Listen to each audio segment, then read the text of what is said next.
एक बार हमारे ठाकुर जी महादेव बनकर के गए बरसाने। एक बार की बात है, ठाकुर जी ने देखी कि महाराज श्राद्ध पक्ष आ गए, 10 दिन बीत गए, किशोरी जी दिखी नहीं। सब ग्वाल बालन तो कहने लगे, हे ग्वाल बालों, किशोरी जी कैसे मिलेंगी?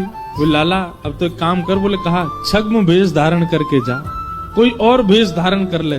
ठाकुर जी बोले गोपी में बन के जा चुको, चूड़ी बेकवेवारी बन के जा चुको, सांझी बनाई वारी बन के जा चुको। अब तो बरसाने वाले इनको इतना शक है कि नंदगाम तो कोई भी छोरी आवे तो वो ये टटोल के देखें कहीं श्याम सुंदर तो नहीं। मधुमंगल बोलो लाला एक काम ऐसा क्या? बोले कहा, हमारे नंदगाम में एक बाबा बैठो है, कहा नाम बाबा को?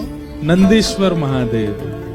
बोले नंदीश्वर बैठो है, यदि लाला तू जोगी बन के जाएगो कोई नहीं पहचान। तो सबरे ग्वाल बाल ठाकुर जी को महादेव के रूप में तैयार कर रहे हैं। आहा, तो कहते हैं बोले सबसे पहला श्रृंगार ठाकुर जी के ऐसे घुंघराले केश पकड़ करके और जटा बनाई, और जटा बना करके मधुमंगल बोलो लाला उनकी जटा में तो गंगा जी निकले, तेरी में तो कैसे निकलेंगी? बोले कछु तो कर। तो मधुमंगल मोतियों की लड़ लेकर के आया और ऐसी लड़ ठाकुर जी के जटा से यहां लगा करके नीचे की ओर छोड़ दी है। आहा कितने सुंदर लग रहे हैं। लाला महादेव तो चंद्रमा और धारण करें, वो कैसे धारण होएगो? तब तुरंत चंदन घिस करके महाराज चंदन को सबरो जल निकाल के सूखो चंदन, और वही चंदन को एक चंद्रमा बना करके ठाकुर जी की जटा पे चिपका दियो।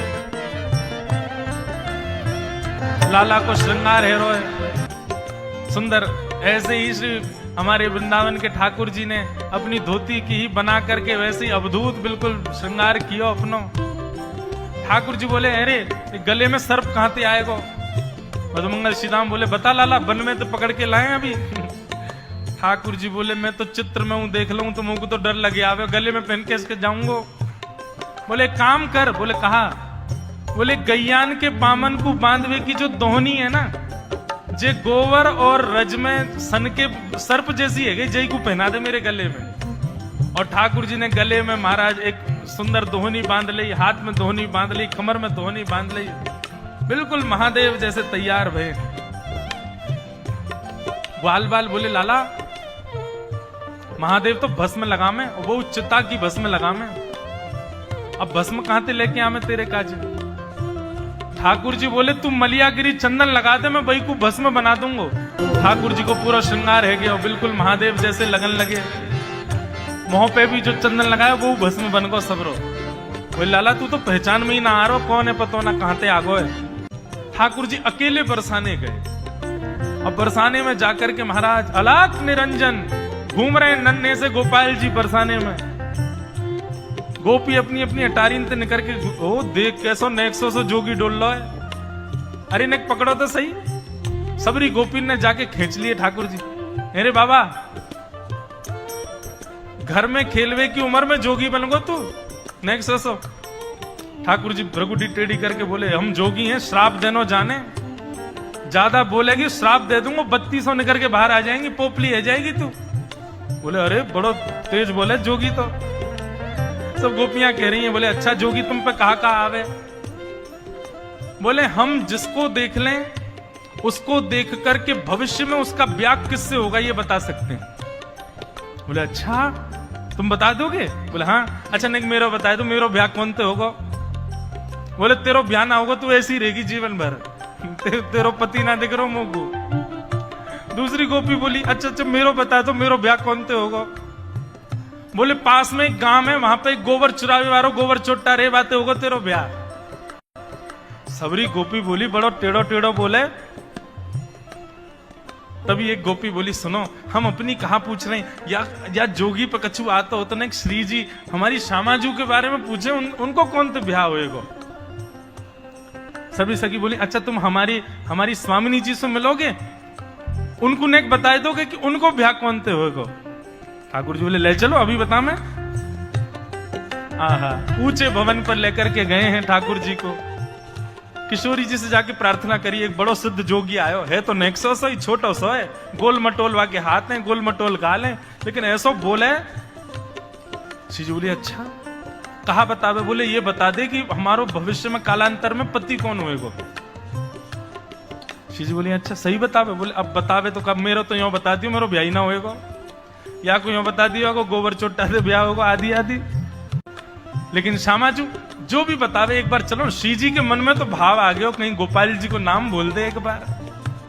श्री जी तुरंत निकल के बाहर आई हैं। हाँ हाँ, श्री जी को जैसे ही देखा है, सकीन ने जाकर के बोली बाबा जी हमारी स्वामिनी जी हैं, इनके बारे में बता, इनको ब्याह कौन तो होएगा।